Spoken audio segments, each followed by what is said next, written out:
আপনি যে একটা সময় আওয়ামী লীগের মিছিলে গিয়েছিলেন। আওয়ামী লীগের তো আমি একটা সময় গেছি, আওয়ামী লীগ আমার ডেলি চাঁদা চাইতো, চাঁদা দিতে দিতে আর পারি না। পরে ভাবছি আমি যদি আওয়ামী লীগ হই তাহলে তো আমার চাঁদা চাবে না। পরে আমি আওয়ামী লীগ হইতে গেছিলাম, শিবিরের মতো অনুপ্রবেশ করতে গেছি, টাকাও দিছিলাম ভাই 15-20 হাজার টাকা মারিয়ে দিছে, কইছে ও আওয়ামী লীগ করে না, হলো সারা জীবন বিএনপি করে।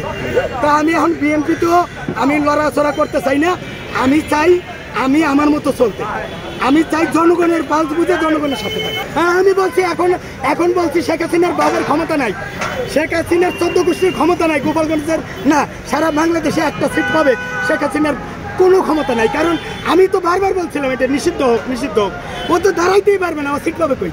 এখন আমি তো গোপালগঞ্জের এমপি এবং ভবিষ্যতে গোপালগঞ্জ 3 আসনের এমপি ইনশাল্লাহ।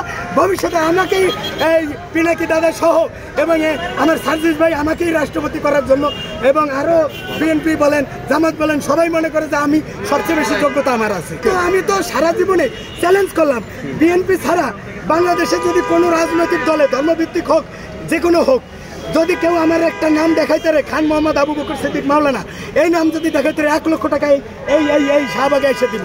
গোপালগঞ্জে কোন আসনে যায়? আমি টঙ্গিপাড়ার 3-এ দাঁড়াবো। কিন্তু এখন আমি নিজে যদি আমি বিএনপি তারেক রহমানের কাছে একটা বিচার দিছি, আমাকে বুদ্ধিজীবীতে ওলামা লীগের লোকেরা নিয়ে এই সাক্ষাৎকারের কথা বলে নিয়ে আমার গিরায় মারছে ভাই।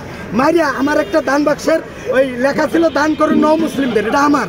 এটারে কয় কি, এটা কয়েছে কি দান বাক্সটা দান লেখা আছে দান করুন নও মুসলিমদের, এটার কয় কি মসজিদের দান বাক্স চুরি করে ধরে গেছে আর আমার কান্নার ভিডিও ভাইরাল করছে।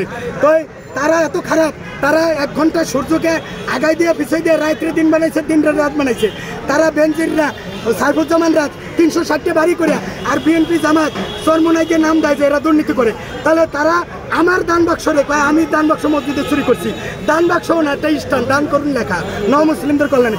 তো তারা দিন রাত বানায়, রাত্রে দিন বানায়, তারা চোররে পীর সাহেব বানায়। শেখ হাসিনা সারা জীবন চুরি করছে, অনেকে তাহাজ্জুদ করে। তো কাজী ভাই কথা হলো কি, আওয়ামী লীগে যারা নিরপরাধী একটা কমিশন করা হোক, তওবা কমিশন। যারা নিরপরাধী আওয়ামী লীগে অনেক ভালো ভালো লোক আছে, তাদেরকে যারা তওবা করবে আল্লাহ রাসূলের ঘোষণা অনুযায়ী যে তারা জীবনে কোনোদিন আওয়ামী লীগ করবে না, তাদেরকে বিভিন্ন রাজনৈতিক দলে তারা ঢুকতে পারবে। তারা তওবা করুক, একটা তওবা কমিশন করা হোক। কিভাবে তওবা করবে? তওবা কমিশন হলো আলেম ওলামাদেরকে দিয়ে তওবা পড়াইতে হবে।